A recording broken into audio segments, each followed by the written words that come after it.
नमस्कार। आप देख रहे हैं बिजनेस टुडे बाजार।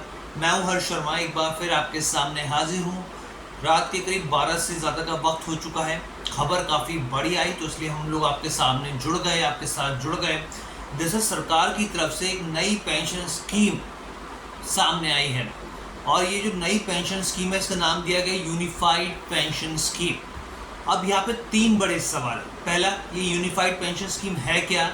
इससे केंद्रीय कर्मचारी को कैसे फ़ायदा हो सकता है, कि सही मायने में फ़ायदा हो भी सकता है या नहीं, ये एक पहली चीज़ हो गई। दूसरी चीज़, क्या ये ओल्ड पेंशन स्कीम की तरह है या उससे अलग है? तीसरी चीज़, क्या ये एनपीएस जैसी है या उससे अलग है? तो हर एक पहलू पर हम लोग चर्चा करेंगे। आपको इतना ही करना है, हमारे चैनल बिजनेस टुडे बाजार को लाइक शेयर सब्सक्राइब करना नहीं भूलना है। तो देखिए, सबसे पहली चीज़ मैं आपको बता दूं कि ये ओल्ड पेंशन जो स्कीम है उससे एकदम अलग है, क्योंकि वहाँ पे सरकार की तरफ से योगदान दिया जाता था, लेकिन इसमें ऐसा नहीं है। एनपीएस से क्या ये एनपीएस जैसी है? तो उसके जैसी है, लेकिन उससे बिल्कुल मिलती जुलती एकदम हूबहू नहीं है। कैसे? देखिए, यूनिफाइड पेंशन स्कीम में जो सरकार का योगदान है वो पहले से ज़्यादा बढ़ गया है। ओल्ड पेंशन स्कीम में सरकार की तरफ से पूरा योगदान दिया जाता था। एनपीएस में सरकार प्लस कर्मचारी की तरफ से योगदान दिया जाता था। अब जो यूनिफाइड पेंशन स्कीम है इसमें सरकार की तरफ से योगदान बढ़ता हुआ दिखा है। सरकार 18.5% योगदान देगी और जबकि कर्मचारी जो 10% देते थे उतना ही देते रहेंगे, जो एनपीएस में भी दिया जाता है। लेकिन यहाँ पर सरकार की तरफ से योगदान जो है वो 18.5% कर दिया गया, बढ़ता हुआ दिखा है स्कीम के अंदर। अब इसकी खासियतों के बारे में या फिर जो इसके पॉइंट्स हैं इसके ऊपर चर्चा कर लेते हैं। तो सबसे पहला पॉइंट इसमें, पेंशन कितनी मिलेगी? तो देखिए, अगर कोई व्यक्ति है वो रिटायर हो गया है या फिर कहें कि रिटायर होने वाला है, तो रिटायर होने के 1 साल पहले, 12 महीने पहले जो उसकी बेसिक सैलरी थी, बेसिक सैलरी का 50% जो है, बेसिक सैलरी का जो 50% है वो पेंशन के तौर पे मिलता रहेगा। लेकिन यहाँ पे एक शर्त है। शर्त ये है कि कम से कम उसने 25 साल सर्विस को दिया हो, नौकरी की हो, सरकारी नौकरी की हो। तो यानी कि पहला रूल ये हो गया यहाँ पे कि रिटायरमेंट के 12 महीने पहले तक जो आपकी बेसिक सैलरी उसका 50% आपको पेंशन के तौर पे दिया जाएगा। 25 साल तक की नौकरी होनी चाहिए। अब दूसरी इंपॉर्टेंट चीज़ क्या है, बहुत सारे लोग 25 साल की सर्विस नहीं करते, पहले छोड़ देते हैं या कुछ पूरी नहीं हो पाती उनकी। तो यहाँ पे क्या उनको पेंशन मिलेगी? उनको पेंशन मिलेगी, लेकिन जितने साल की होगी उसी अनुपात में। मतलब यहाँ पे एक मिनिमम, यहाँ पे एक पेंशन सरकार की तरफ से तय कर दी गई है कि भाई 10,000 तो आपको पेंशन मिलेगी मिलेगी हर हालत में। तो ये दूसरी चीज़ हो गई कि मान लीजिए जो 25 साल की सर्विस नहीं कर पाता, उससे कम करता है, तो उसको यहाँ पर 10,000 मिनिमम पेंशन दी जाएगी। हालांकि उससे ज़्यादा करता है तो जितने साल से करता है उसी के अनुपात में एक रेशो निकाला जाएगा, वो परसेंटेज के हिसाब से वो उनको पेंशन मिलेगी। तीसरी चीज़ क्या है यहाँ पे, जो सबसे इंपॉर्टेंट चीज़ है, देखिए मरने वाले, देखिए अगर कोई कर्मचारी जो पूर्व कर्मचारी बन चुका, रिटायर हो चुका है, उसको जो पेंशन मिल रही है, उसके गुजरने के बाद परिवार को कितनी पेंशन मिलेगी?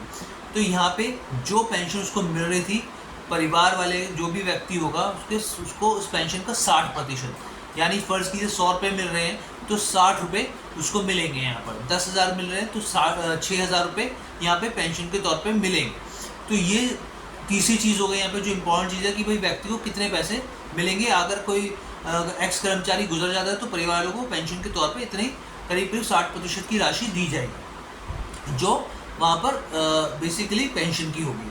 अब अगली चीज़ क्या है यहाँ पे कि ये नियम लागू कब से हो रहा है? तो ये नियम जो है लागू 1 अप्रैल 2025 से, ये नया जो पॉलिसी है यहाँ पे सरकार की तरफ से पेंशन जो पॉलिसी है ये लागू कर दी जाएगी 1 अप्रैल 2025 से।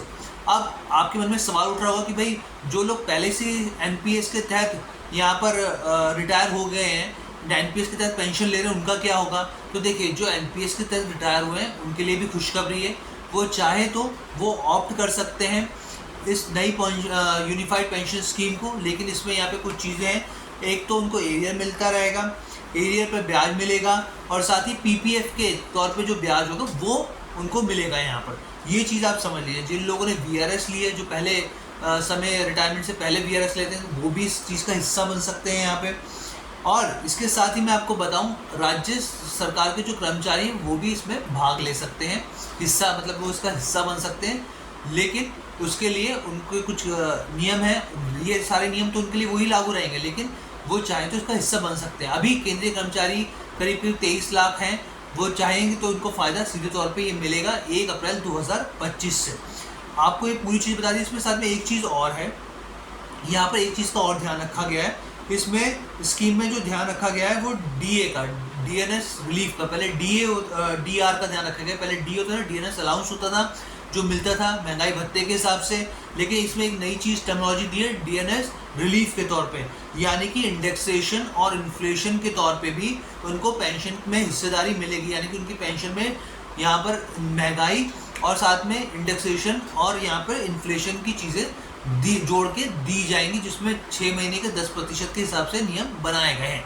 तो ये ओवरऑल वीडियो थी, आपके सामने हमने रखी। आपको ये वीडियो कैसी लगी कमेंट करके ज़रूर बताइएगा। बिजनेस टुडे बाजार के साथ जुड़ने के लिए धन्यवाद। लेकिन साथ ही मैं आपको एक चीज़ और बता दूं कि 2004 से जो लोग हुए हैं उसके बाद रिटायर हो, उनको भी वो चाहे तो इस स्कीम को ऑप्ट कर सकते हैं। धन्यवाद।